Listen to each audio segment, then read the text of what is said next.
Kenapa sih kok akhirnya ada stiker tersebut? Karena supaya orang kalau misalnya mau nih, rumahmu gedongan nih, 2 tingkat ditempelin ini, malu nggak? Akhirnya semuanya di MBR-kan. Saya ingin masuk MBR walaupun saya pakai PCX. PKH Bansos tidak ada hubungannya dengan stunting, tapi ternyata di lapangan yang terjadi adalah itu langsung menghilangkan segala bantuannya.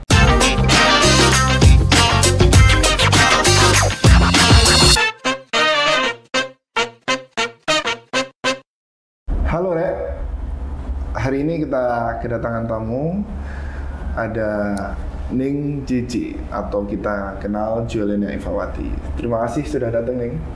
Ya sama-sama Cak Feb, Masya Allah. Kita kesibukan yang padat, hari ini masa-masa reses ya? Ya, di masa-masa reses. Masih mau menyempatkan ke wanita? Wajib dong, ini adalah tempat yang lagi hype sekali, wajib didatengin dong. Terima kasih, dengan senang hati ya. Jadi Ning Cici ini adalah anggota DPRD Kota Surabaya di Komisi D ya. Komisi D. Komisi D itu tentang apa ya? Komisi D pastinya berhubungan semuanya dengan masyarakat. Semua komisi sih ya lebih tepatnya. Cuman lebih kepada kebutuhan utama daripada masyarakat. Pendidikan, kesehatan, pemuda, olahraga, pariwisata, dan juga perempuan dan anak, sosial, terus rumah sakit umum yang ada di Kota Surabaya, lalu tentang ketenaga kerjaan. Banyak banget. Iya. Tapi intinya adalah itu akan sangat berhubungan sekali dengan masyarakat. Yang penting tentang masyarakat, lebih banyak kaitannya dengan masyarakat tentunya. Tapi sebelum kita ngobrol jauh tentang aktivitas Ning JJ hari ini ya, khususnya tentang kemasyarakatan dan keagendaan dewanan begitu ya. Kita ingin ngobrol dulu lah tentang Ning JJ sendiri lah. Waduh, tentang apa ini? Ya, Ning JJ ini merupakan salah satu, kalau kemudian teman-teman ingat di momen pemilu 2019 ya, 2019 terpilihnya atau periode pertama dari Ning JJ ini merupakan anggota Dewan Termuda di DPRD Kota Surabaya. Ya, alhamdulillah ya. Apa sih motivasinya bergabung di politik? Waduh, pertanyaan apa nih motivasinya? Oke. Dibilang kalau dikatakan apa motivasinya, lebih kepada kembali lagi karena pada dasarnya adalah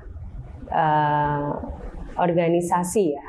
Aku ini orangnya, aku boleh nggak sih manggil aku kamu gitu atau bebas. Saya Anda gitu kan.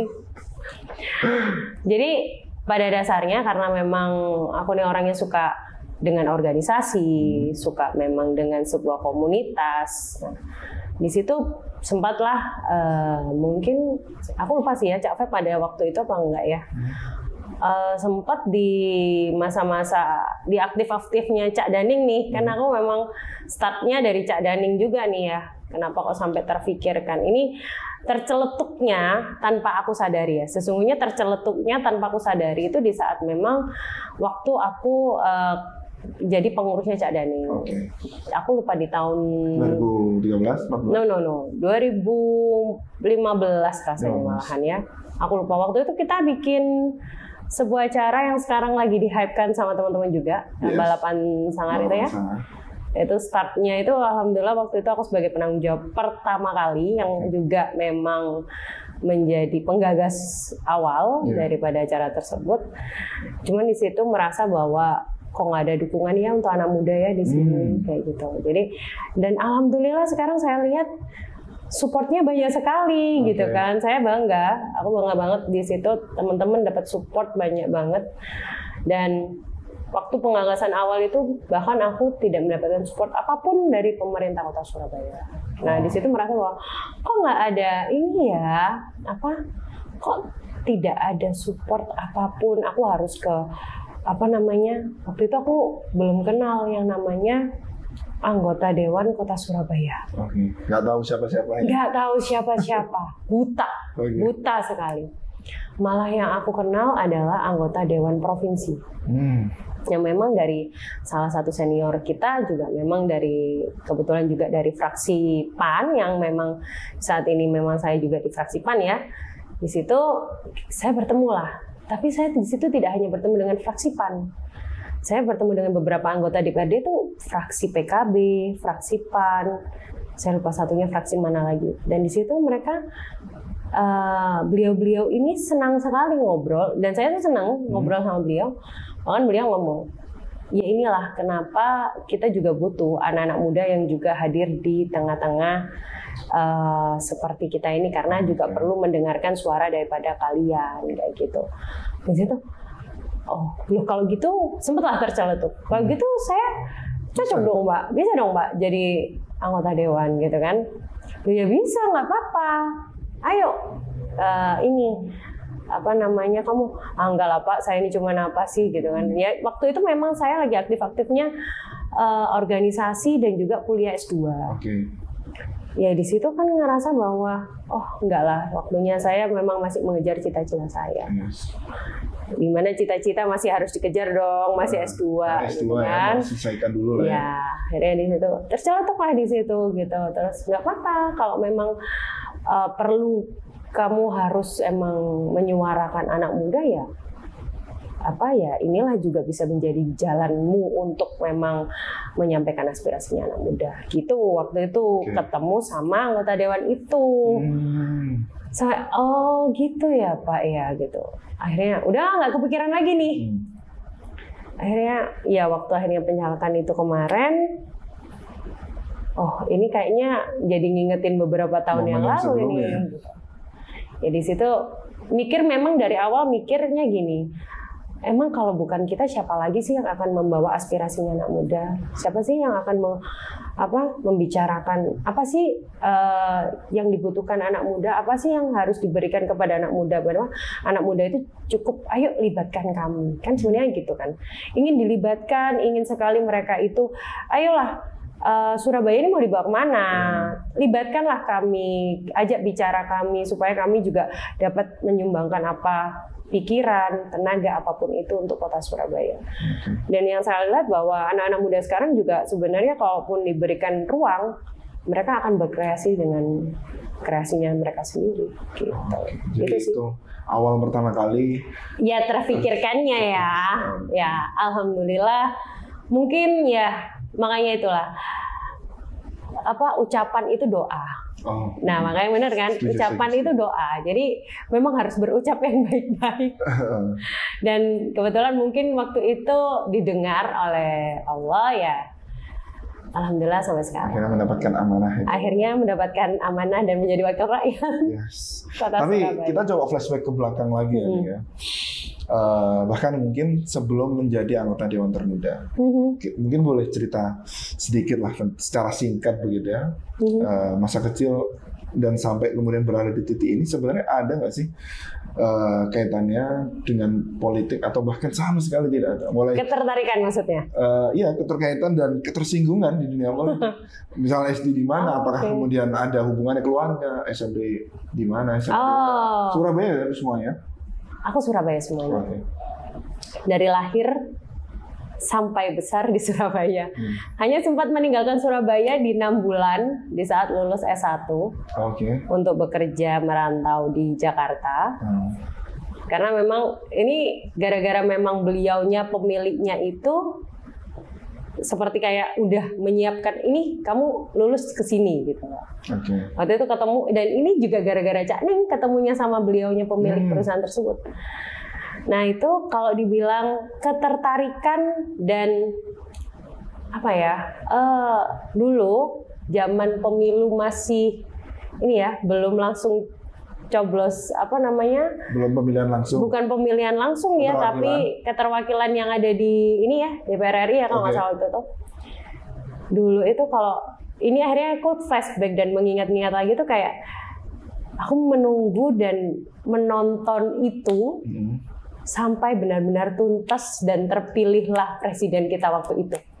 Tahun berapa berarti? 2000? Itu kalau nggak salah, aku lupa ya, antara 99 apa 2004 ya? Iya 2000-an. Aku lupa. Nah ini tuh memang benar-benar aku menonton, kalau nggak salah waktu itu ada 3 calon presidennya. Salah satunya kalau nggak salah Bu Megawati. Iya. Bu Megawati. dulu sebenarnya karena beliau ini menjadi salah satu calon perempuan kan bangga gitu ya, wih perempuan gitu.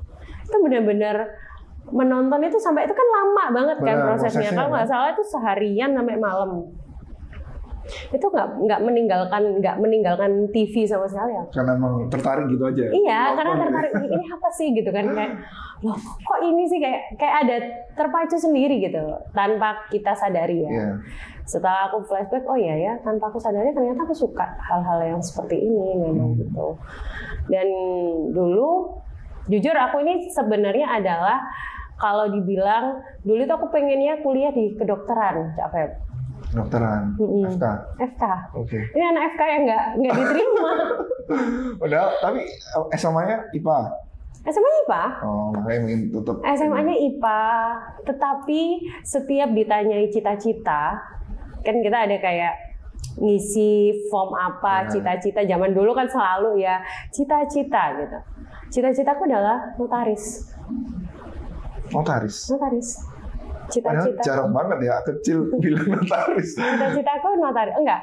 Zaman kecil aku bilang aku memang pengen jadi dokter. Oke, tapi ketika SMA sudah kan udah nih ya. Tapi aku IPA. Tapi aku ditanya ingin jadi apa notaris. Dari SMP aku ingin jadi notaris. Sejak SMP sudah ada figur dong. Pengennya jadi notaris. Notaris siapa yang kemudian diidolakan atau mungkin dari keluarga begitu? Enggak ada, keluarga nggak ada yang jadi notaris.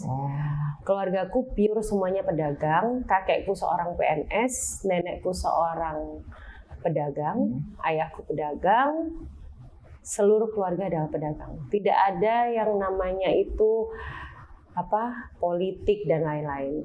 Hanya dari keluarga ibuku itu memang ada yang jadi kepala desa, ada yang jadi gitu yang namanya sekretaris kepala desa itu apa ya? Zaman dulu itu cari kayak gitu.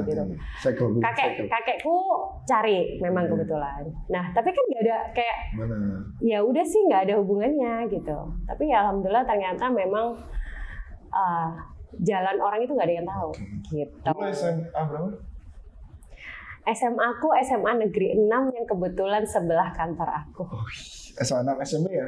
SMA-nya kebetulan di Takmiria sih aku ya. Yang di depannya kantor DPRD dan SMA-nya di sebelah kantor DPRD. SD-nya juga jangan-jangan? Enggak lah, SD dekat rumah. SD jangan-jangan di DPR RI sana. Amin ya Allah. Amin gitu kan. Enggak. Kebetulan kan SMA-nya SMA Negeri 6. Dulu Cak Ning kantornya di Balai Pemuda. Sekarang kantornya di sebelahnya Balai Pemuda gitu kan. Ya itu sepertinya saya akan berkutat di Balai Pemuda situ saja. Karena memang tempatnya pemuda di situ ya. Iya dong, tempatnya pemuda. Dan kita pemuda harus membawa perubahan. Wes gaya banget. Harus. Ya, ngomong masalah perubahan. Yang mungkin sudah Ninggitnya sudah sangat intens tentang wacana dan topik ini ya, karena kan tadi Komisi D ngomong masalah tentang sosial, kemasyarakatan dan seterusnya begitu. Hari ini lagi rame masalah stiker, ya. Stiker. Aduh. Ada yang bilang gamis, ada yang bilang gakin ya. Pokoknya singkatannya keluarga miskin, bener ya? Iya betul. Ya jadi mungkin teman-teman atau warga Surabaya mengetahui ada stiker warna merah. Betul. Yang ditempelkan di rumah. Warna merah, tulisannya kuning. Tulisannya kuning, benar. Tulisannya keluarga miskin. Keluarga miskin. Ada logo Pemkot. Iya, logo Pemkot. Sama barcode ya kalau nggak salah. Ada barcode-nya. Ada barcode-nya. Nah, ada ya terjadi perdebatan ya, pro dan kontra. Emang suatu hal yang lumrah ketika ada wacana baru. Karena memang baru ya dengan ini ya, baru penerapannya tahun ini. Penerapannya kemarin itu kita pertama kali menempelkan itu kalau nggak salah di akhir tahun tanggal 28 atau tanggal 27 saya lupa. Itu kita bareng-bareng memang di kota Surabaya menempelkan stiker tersebut pertama kali untuk yang kemiskinan ekstrim. Beda lagi ya. Itu sebenarnya kalau dibilang mulainya akhirnya memang benar-benar ditempelkan secara serentaknya itu di awal Januari ini gitu. Cuman memang sudah dari awal dari awal pertama kali ditempelkan itu di akhir tahun di 27 saya agak lupa. Oke. Gitu. Tapi emang kebijakan baru yang dikeluarkan oleh pemerintah Kota Surabaya. Betul. Ya, dulu mungkin kita pernah mendengar bahwa Kota Surabaya itu adalah adanya masyarakat berpenghasilan rendah (MBR). Ya, kategori masyarakat berpenghasilan rendah itu banyak sekali polemik di situ. Ya namanya juga program. Dan kita bilang MBR ini kalau kita ditanya MBR secara angka, itu kita tidak bisa mengatakan MBR secara angka dalam detik ini bisa aja yang kita sebutkan, tapi detik kemudian itu berubah. Dinamis ya, datanya. Sangat-sangat dinamis. Kenapa demikian? Karena memang indikator daripada MBR sendiri itu banyak sekali macamnya, gitu. Nah sekarang kita ubah itu menjadi sesuai dengan peraturan Kementerian Sosial, yaitu namanya adalah keluarga miskin. Gitu. Bukan kita seperti merendahkan jadinya warga Kota Surabaya banyak yang miskin, enggak. Tapi lebih kepada sebenarnya kemarin stiker ini juga menjadi polemik juga sebenarnya. Kalau dikatakan dari awal, stiker ini gimana? Kenapa? Kenapa sih kok akhirnya kita memilih ya udah dipasang stiker? Kenapa? Supaya memang ya yang banyak kita temui masyarakat itu banyak mengadu kepada kita selaku wakil daripada wakil rakyatnya. Bu, saya ini rumah saya ukurannya 2 meter. 2 kali 3, bayangin tuh. Kalau nggak salah seruangan ini kayaknya ya. Rumah isinya 8 orang. Udah bayangin aja udah ada kamar mandi, kamar segini doang.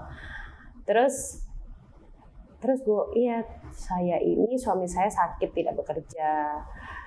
Terus saya sendiri ini juga pekerjaan saya tuh cuman cuci baju kayak gitu-gitu.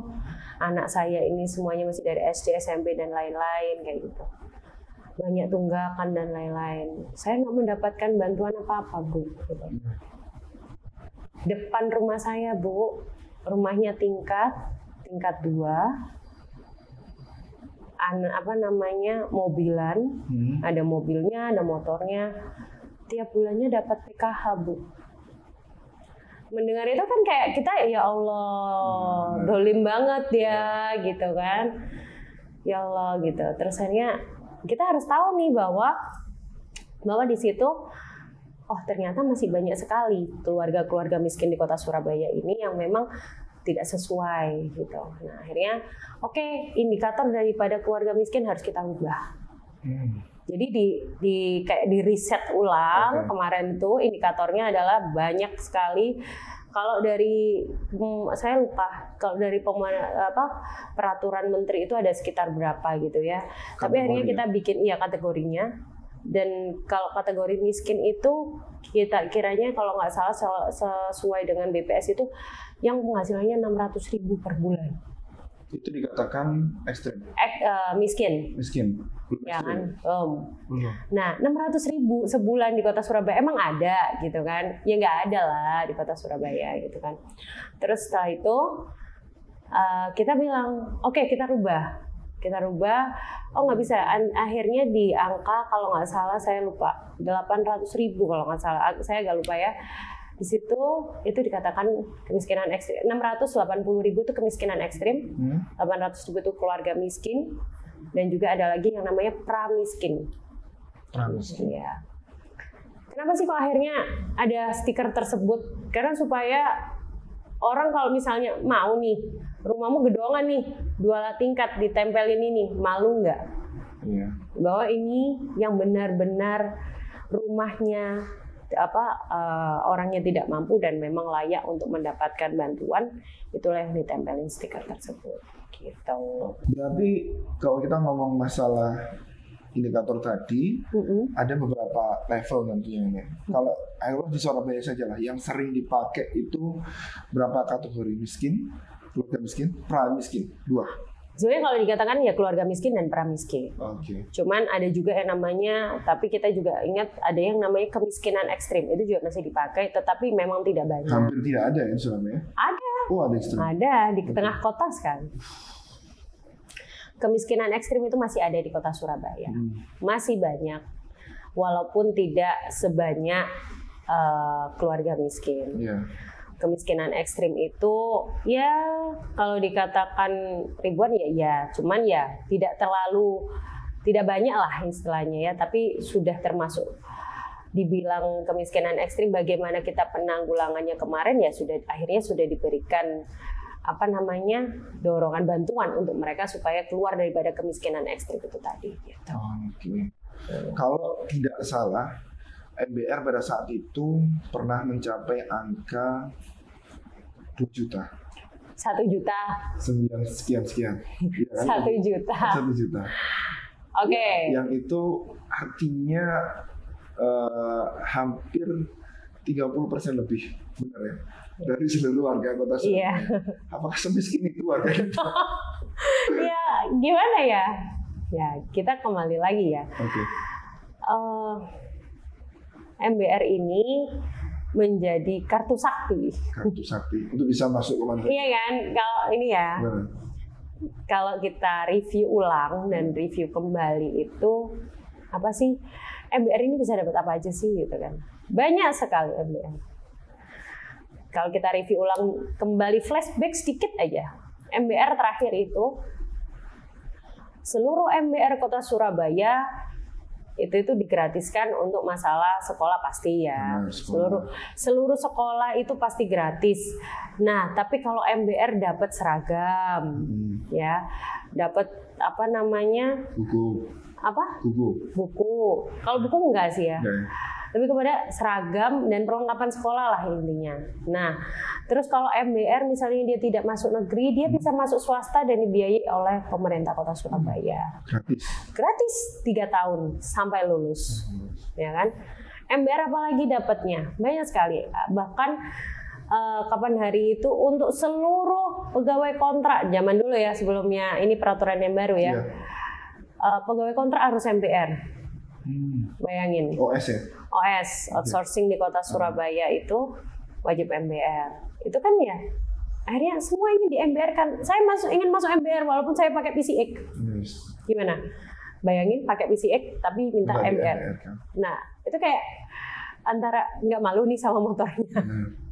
Tapi banyak faktanya. Faktanya banyak. Dan itu memang real, lihat sendiri gitu kan. Nggak usah jauh-jauh. Kalau kemarin ada bantuan bansos dari pemerintah pusat yang datang ke kantor pos, ya kan? Datang ke kantor pos nih ya. Iya. Terus habis itu kita lihat nih, itu kan biasanya parkir tuh ya, motornya ya. Kalau motornya kayak biasa-biasa kan saya nggak gitu kan.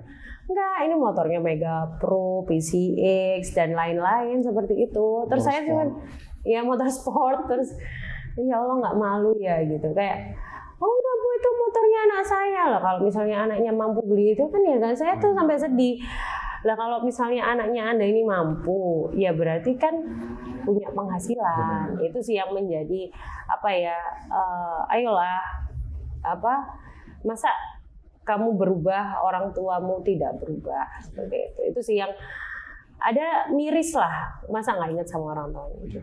Itu yang fenomena MBR kemarin itu cukup menjadikan warga Surabaya berbondong-bondong untuk menjadi miskin. Jadi semuanya seakan-akan ingin dimiskinkan dengan fasilitas kita. Kalau melihat dari sisi pemerintah pada saat itu mungkin ada upaya positif gitu ya, bisa upayanya. Tetapi justru ini balik lagi masalah mental ya sini. Betul. Benar ya.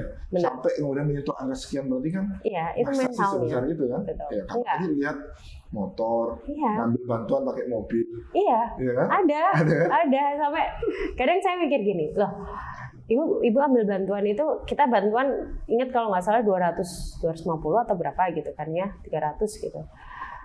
Tapi ya ambilnya pakai mobil, kayak ini nggak apa-apa ya kayak ya Allah kok nggak malu gitu kan. Tapi ya ada gitu. Bahkan nih, tapi saya salut untuk yang memang misalnya dia mampu, dia dapat nih ya, tapi akhirnya yang tetangganya yang memang benar-benar nggak mampu itu nggak dapat.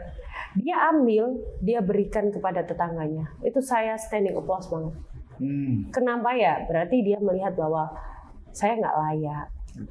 Dan saya juga applause sekali untuk memang mereka yang akhirnya merasa bahwa mereka dapat nih belangko untuk pengambilan bantuan, tapi tidak diambil dengan alasan apa? Saya nggak layak dapat ini. Ya, itu saya sangat standing applause sekali. Cuman baiknya diambil dan diberikan kepada yang memang tidak mampu, itu lebih baik lagi karena sebagai bentuk pertanggungjawaban. Iya, sebagai itu kan anggaran yang sudah dikeluarkan, kalau dijadikan sebuah silva kan juga sangat disayangkan gitu. Berarti sebenarnya masalah utama itu adalah justru malah di data nggak sih? Betul. Iya kan? Betul. Karena saya juga mendengar di beberapa teman-teman itu keresahannya adalah iki lo omae magang-magang kok oleh bantuan. Sedangkan di depannya atau di sampingnya yang kemudian justru secara logika ini justru lebih membutuhkan tapi nggak dikasih. Iya. Nah itu prosesnya bagaimana masalah data ini dan sampai ada yang kayak gitu gimana? Kalau dibilang bagaimana sih proses data gitu kan? Semuanya itu sebenarnya sesuai dengan apa usulan RT dan RW dan itu juga perlu dan dari teman-teman dinas sosial ini, teman-teman dinas itu melakukan survei. Dan ya sesuai sebenarnya, tetapi terkadang itu kan kalau misalnya itu bantuan dari pemerintah kota, insya Allah masih margin errornya itu nggak tinggi lah ya, masih harusnya sih malah nggak ada margin error sesuai karena sudah dilakukan survei. Tetapi kalau data yang memang ini kan ceritanya bansos yang kemarin itu adalah data-data yang terdahulu dari pemerintah pusat dikeluarkan terus diberikan bantuan. Nah itu banyaklah margin error di sana gitu. Dan sekarang menyentuh di angka berapa untuk keluarga miskin? Kalau nggak salah ya terakhir itu di angka 120.000 yang akhirnya gamis sesuai dengan indikator yang terakhir. Gamis dan ada pramis. Cuman ternyata ya banyak sekali evaluasi yang harus dilakukan. Bukan kita kecil nih ya, goalsnya kita itu ingin memperkecil angka, tetapi kita tidak melihat bahwa dari angka yang besar kemarin ternyata sebenarnya ini langsung kecil sekali, bukan wah bangga nih. Iya. Kemana nih yang lain? Setelah gendut terus langsung segini gitu kan. Kita lihat nih bahwa ternyata setelah kami survei langsung di masyarakat banyak sekali hal-hal yang haknya masyarakat Kota Surabaya itu yang harusnya didapatkan itu nggak didapatkan karena sudah tidak termasuk gamis. Dan itu banyak di lapangan? Banyak. Yang hilang katanya? Hilangnya itu bukan karena apa ya, lebih kepada kayak gini. Kita selalu menggaung-gaungkan Surabaya bebas stunting. Ini yang saya temuin langsung kemarin. Miris sekali karena kalau memang Kota Surabaya itu angkanya itu masih memungkinkan, masih lumayan tinggi, lebih baik sesuaikan. Maksudnya ternyata ya ini menjadi evaluasi ya Cak Feb ya. Ini evaluasi kami selaku DPRD juga menjadi evaluasi ya dengan adanya program baru ini bahwa dengan adanya gamis intervensi ataupun hak yang harus diberi haknya masyarakat ini, intervensi dari pemerintah kota kepada masyarakat ini yang seperti bantuan untuk stunting, kita selalu menggaungkan bebas stunting, tapi ternyata gara-gara tidak masuk gamis, dia pendampingan permakanan stuntingnya tidak dapat. Nah, ya padahal terus saya tanya, terus anaknya dikasih makan apa? Itu pendampingannya sudah 2 tahun, Bu. Kan sayang kalau sampai putus. Nah, saya langsung, kenapa kok putus ya? Karena dia sudah tidak gamis. Ya, padahal gamis ini setahu saya ya PKH bansos tidak ada hubungannya dengan stunting. Tapi ternyata di lapangan yang terjadi adalah itu langsung menghilangkan segala bantuannya. Gitu. Itu sebenarnya Pemkot dengan DPRD Kota Surabaya ada forum untuk diskusi nggak sih ketika mau mengeluarkan kebijakan atau dalam prosesnya? Ada dong, kan pastinya kan kemarin itu waktu proses untuk adanya perwali yang terakhir ya, sebelum adanya gamis ditambah pramis ini ya, adanya gamis aja, kita udah menggodok itu dan memang oh ya udah nggak apa-apa kalau ini masih relevan ya, masih sesuai dengan kota Surabaya, tapi ternyata setelah disurvei, langsung hilang karena itu tadi disurvei ada motor di rumah udah coret, gitu, ada kendaraan coret, ada nah, ini. Itu waktu menyampaikan indikator Pemkot ke DPRD, Dewan enggak ini apa namanya mencoba. Kan ada pembaharuan lagi setelah kita gagas, ada pembaharuan dan finalisasi langsung karena perubahan adanya pramiskin lagi, karena ada. Kita ini nggak mau sampai masyarakat yang antara mampu tidak mampu maga lah ya. Saya bilang itu, saya selalu bilang jangan sampai ini nggak mampu nih. Oke, kita selalu fokus sama yang nggak mampu. Kita fokus nggak sama yang nggak, antara dia itu mampu dan tidak mampu. Maga tengah-tengah. Dia mau butuh bantuan ini kemana kalau nggak ke pemerintah kota? Dia ini yang harus dituntaskan.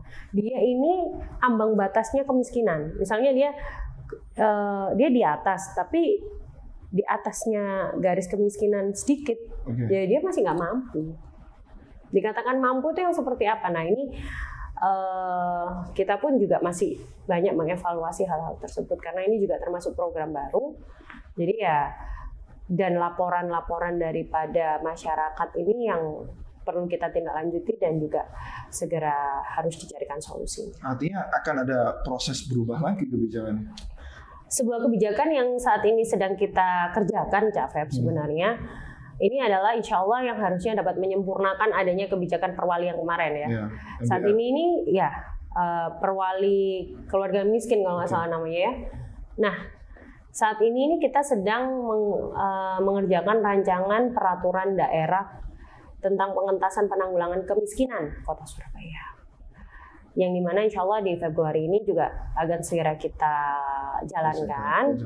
Kita mulai, dan kebetulan saya di situ selaku salah satu pimpinannya di sekretaris Raperda tersebut, supaya nanti bagaimana adanya Raperda ini itu dapat menyempurnakan tentang perwali kemarin, mungkin adanya evaluasi dan lain-lain, dan di situ kita sempurnakan dan supaya indikator yang maga ini kita tuntaskan. Artinya untuk menyempurnakan kebijakan sebelumnya. Iya dong.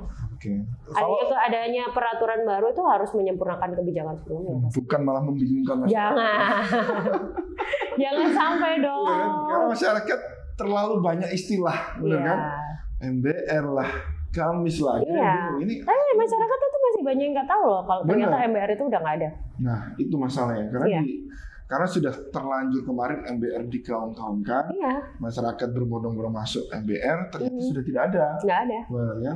Tapi mereka masih berlomba-lomba. Iya, mereka masih berlomba-lomba nih. Saya nggak masuk gamis. Terus nanti kemana sekolah anak saya? Itu semuanya bingung. Karena dia kemarin data MBR. Benar, terus sekarang nggak masuk. Terus sekolah anak saya gimana ini? Nanti jangan-jangan nanti yang masuknya kemarin itu masuk MBR, awalnya dia di sekolah swasta gratis, terus dia nanti bayar. Nah itu masih banyak sekali yang berpolemik di bawah seperti itu. Tapi dari angka yang kemudian cukup banyak tadi MBR, kemudian menjadi sangat sedikit sekali di gamis. Sejauh ini penanganan yang tidak masuk gimana nih? Apakah memang dianjurkan untuk masuk? Nah, kan gamis sekian, itu ada yang namanya pramis nih. Pramis itu tadi. Cuman sampai saat ini seperti yang tadi saya katakan di awal, bahwa kalaupun dikatakan berapa sih angka tepatnya gitu kan, kita nggak bisa ngomong kalau sekarang angka tempatnya berapa. Dan intervensi untuk kalau gamis bantuan ya. Bantuan. Kalau pramis intervensinya sama sebenarnya bantuan, cuman lebih kepada bantuannya kan berbeda. Kalau gamis ini kan gamis ini kan kayak PKH, BPNT kayak gitu. Lah kalau pramis sendiri dia ini bansos yang memang beda bansosnya gitu. Permakanan, pelatihan. Kalau pelatihan itu lebih kepada apa sih yang dimau sama masyarakatnya. Dan memang pelatihan kita itu banyak sekali dan ternyata masyarakat juga nggak tahu. Itu yang saya sangat-sangat, ini kemana ya terusan disampaikannya gitu. Pelatihan kita itu banyak, ada yang pelatihan kewirausahaan, pelatihan segala macam pelatihan ada, maunya masyarakat apa itu juga ada.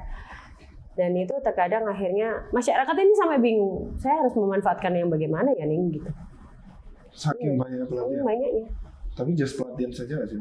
Hanya pelatihan saja. Kalau dibilang pelatihan aja ya, memang memulai sesuatu hal, memulai suatu hal yang baru itu memang harus apa ya? Ya memang agak sulit ya. Namanya juga, apakah itu hanya sebuah pelatihan aja? Sementara ini gitu. Sementara ini sebenarnya yang saya temuin ya Jafef, itu tidak hanya pelatihan aja. Jadi setelah pelatihan mereka diberikan pendampingan sampai akhirnya ada yang menghasilkan. Gitu. Jadi mau didampingi ya? Iya. Ya sekarang ada rumah apa namanya, prakerja, bukan ya? Padat karya. Padat karya, benar. Itu salah satu bentuk dari. Itu salah satu bentuk program. Benar. Pengentasan kemiskinan dan pengurangan pengangguran di Kota Surabaya. Yeah. Itu adalah salah satu program daripada pemerintahan Kota Surabaya ini, yaitu dengan cara seperti itu.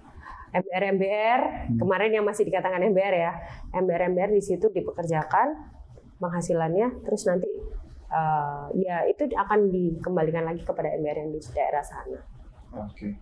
Berarti kalau gamis atau pramis tadi data akan terus bertambah? Kalau dibilang data akan terus bertambah juga enggak. Atau sejauh ini gimana? Kan tiap bulan kemiskinan ekstrim nih gini. Kemiskinan ekstrim ini kita berikan bantuan. Bantuannya bukan seperti kita mendulang, enggak ya, apa menyuapi gitu, enggak. Jadi diberikanlah sebuah pekerjaan yang memang ini bisa Anda gunakan untuk keberlangsungan hidup Anda. Itu gamis. Itu kemiskinan ekstrim kemarin. Oke. Ya. Nah, setelah diberikan itu akan ada evaluasi, akan ada pendampingan, akan disurvei dan dilihat terus bagaimana, apakah per bulannya sudah berpenghasilan, apakah belum, atau sesuai nggak penghasilannya. Terus dengan adanya diberikan bantuan bantuan seperti ini sesuai nggak dengan kemampuan beliau gitu. Gitu. Itu akan ada pendampingan dan evaluasi lagi gitu. Berarti dari data yang ada, yang menambah dan masuk ini cenderung yang nambah dan berkurang atau keluar ini ya. Keluar dari data itu lebih sejauh ini gimana presentasinya? Kalau sampai saat ini ya saya bilang kalau dibilang berkurang banyak juga enggak, tapi bertambah banyak juga enggak. Masih pada skala ya so-so. Masih so-so ya, cuman tapi kalau setelah saya lihat secara langsung setelah ini akan ada evaluasi yang dimana masyarakat ini ternyata banyak kehilangan daripada haknya, ya mungkin ada penambahan, tetapi lebih kepada ini seperti jadi indikatornya itu harus kita lihat, ini harusnya gamis pemakanan, gamis stunting, gamis, jadi emang harus jadi gamis ini nggak bisa kita full package, nggak bisa. Jadi harus dilihat daripada di bawahnya, gamis stunting, ternyata dia cuma butuh stunting. Ini gamis permakanan, dia cuma butuh permakanan, gitu. Terus ada lagi gamis bansos gitu kan. Macam-macam, karena memang kalau nggak gitu kita nggak membreakdown kan, ya pasti akan dibilang whole package akhirnya membesar. Gitu. Gitu sih. Dan program pemerintah untuk fokus ke pengentasan kemiskinan tahun ini nih, itu apa? Jadi pengentasan kemiskinan yang pastinya adalah kita saat ini pembangunan tidak hanya pembangunan fisik, tetapi pembangunan pada sumber daya manusianya, ya kan? Pembangunan SDM-nya. Apa yang dilakukan ya? Memperbanyak rumah padat karya itu tadi. Rumah padat karya, tidak hanya rumah padat karya. Kalaupun memang bingung di situ, akhirnya itu seperti kita minta supaya kampung ini harus bekerja sama. Maunya kampungnya dijadikan kampung apa nih? Gitu kan? Karena Kota Surabaya kita tidak jangan lupa bahwa kita adalah kota transit ya. Banyak sekali warga-warga transit di sini. Kita bisa bikin sebuah pariwisata buatan ya yang memang kita buat itu supaya memang akhirnya datang ke kampung-kampung kita. Nah, itu. Banyak sekali kemarin itu ada yang ingin menjadi kampung batik, kampung pentol, bahkan kampung bakso itu ada. Dan saya lihat Saya nggak punya, Bu, di wilayah saya ini nggak ada tanah untuk dijadikan rumah padat karya. Tapi saya jadikan kampung saya aja supaya masyarakatnya bisa berkembang.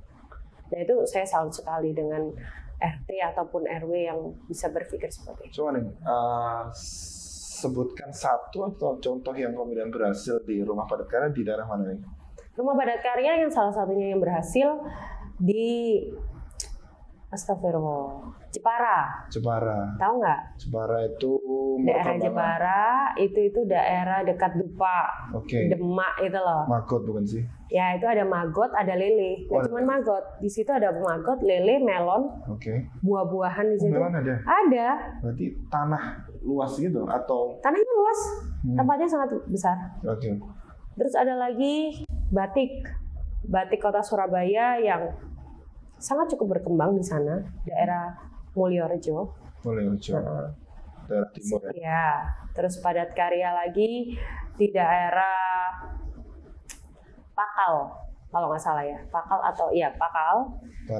Barat itu dia ada yang namanya, jadi di situ ada komplek mulai cuci mobil motor, ada laundry, ada bakso, makanan gitu, kafetaria, sampai ada juga barista dari coffee shop. Dan di situ ada juga siapa pembelinya? Orang daerah sana. Bahkan saya di sana itu cuci mobilnya antri-antri. Nggak usah jauh-jauh, di tengah kota, dekatnya daerah Menur ya kalau nggak salah. Oh, yang ada cuci mobilnya ya. Itu sebenarnya itu juga sangat bagus lagi. Dan juga ada lagi coffee shop di Gubeng, namanya Viaduk. Oh iya, yang dekatnya jembatan ya. Betul. Nah itu salah satu basket, ya? Betul.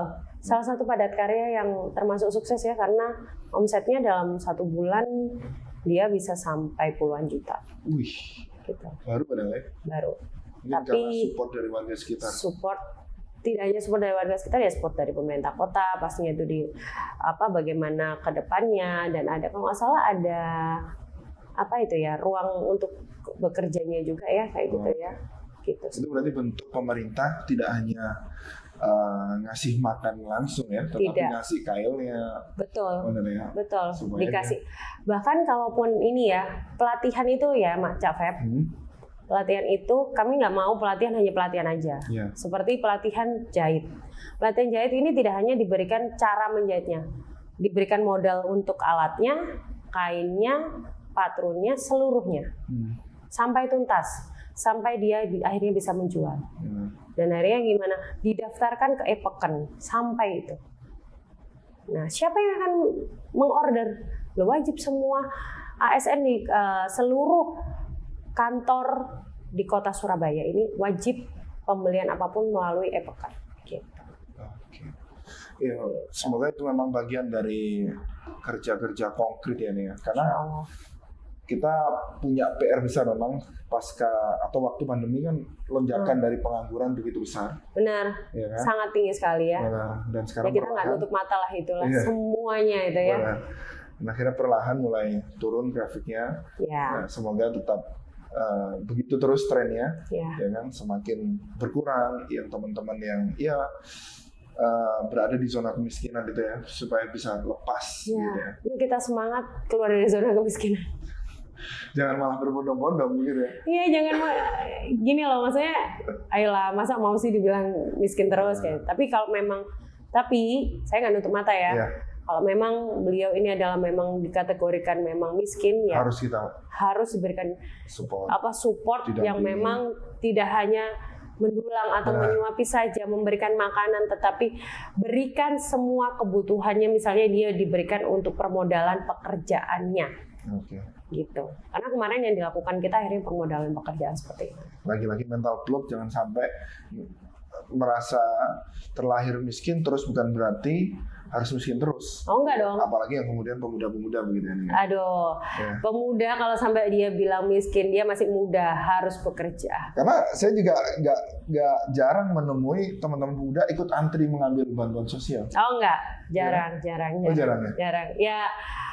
Ya ada sih. Dia mewakili, katanya ya mewakili orang tuanya. Cuman kayak sedih aja. Ini kamu masih muda, yuk bantu yuk orang tuanya gitu lah. Tapi ya memang mungkin dia merasa enggak Bu, ini karena orang tua saya. Dia bilangnya seperti itu ya. Waktu itu saya temuin langsung di kantor pos seperti itu.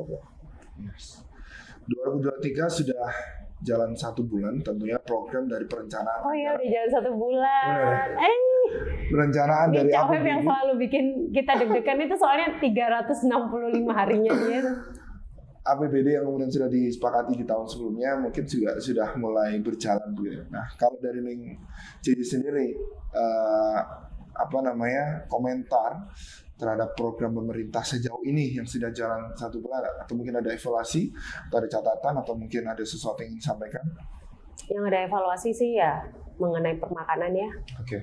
Permakanan, terus untuk gamis ini juga harus ada evaluasi. Dan nantinya jalanan program kita ke depan untuk kemiskinan sendiri itu harus kita benar-benar didetailkan indikatornya yang seperti apa sih yang dikatakan kemiskinan di Kota Surabaya gitu. Dan intervensi seperti apa yang akan diberikan untuk masyarakat Kota Surabaya yang benar-benar miskin. Jangan kita anggap bahwa dia itu langsung dipukul rata, semuanya akan dikatakan miskin. Jadi memang kita harus melihat bahwa di Kota Surabaya ini nggak bisa kita katakan bahwa rumahnya rumahnya mencukupi, rumahnya besar, dia tidak miskin. Ya kita tidak menutup itu gitu loh. Bahkan rumahnya besar tapi nggak mampu bayar listrik. Bisa jadi rumah. Bisa jadi itu rumah saudaranya atau rumah peninggalan suaminya. Dan tidak bisa dijual karena kasus pertanahannya. Ya kita tidak menutup mata bahwa di Kota Surabaya juga pertanahannya juga masih banyak sekali, banyak PR sekali gitu.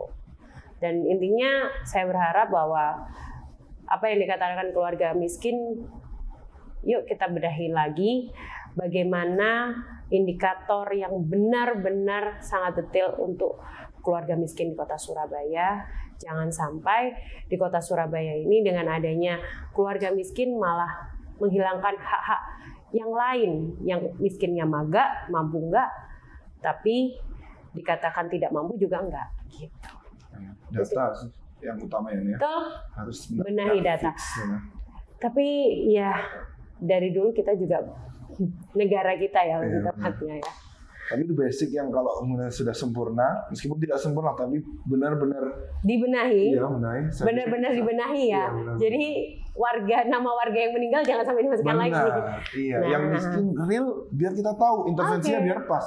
Yang maka atau nggak jelas atau mengaku miskin, kalau memang kemudian harus tegas tidak dimasukin, bisa tidak. Iya, makanya itu. Tapi kan kita tidak bisa menutup mata bahwa apakah perlu nggak sih namanya stiker ini? Kalau saya bilang perlu, tetapi sanksi sosial lah ya. Iya, iya, jangan sampai ngaku-ngaku lah, gitu kan. Maksudnya, apakah perlu stiker ini? Perlu, tapi masih harus kita evaluasi lagi. Dan ini karena ini program baru, ya kami harap warga Kota Surabaya juga tetap melaporkan, dan jika memang perlu adanya merasa bahwa saya ini memang miskin, tetapi saya belum mendapatkan haknya. Laporkan dan jangan takut untuk berbicara. Yes. Seperti ini, wanita. Iya, jadi memang perlu dukungan dari teman-teman semuanya, seluruh warga Kota Surabaya tentunya, karena kebijakan tidak akan pernah sempurna. Justru yang menyempurnakan adalah kita semuanya. Kita bisa mengawal, kalau ada sesuatu yang tidak pas di lapangan, maka bisa kemudian disampaikan atau bisa juga diteruskan kepada stakeholder terkait. Artinya apa? Untuk bisa sama-sama kita mengawal kebijakan yang ada di kota tercinta ini. Terima kasih Ning JJ. Sama-sama aja, kita doakan semoga lancar terus, amanah. Amin. Apa yang diemban saat ini dan juga dilancarkan segala urusannya. Terima kasih Ning JJ. Semoga sehat selalu, sukses untuk aktivitasnya. Iya. Baik teman-teman semuanya, edisi Wanita kali ini tentang sosial yang kita langsung hadirkan sama Ning JJ. Ketemu lagi di Wanita selanjutnya. Terima kasih.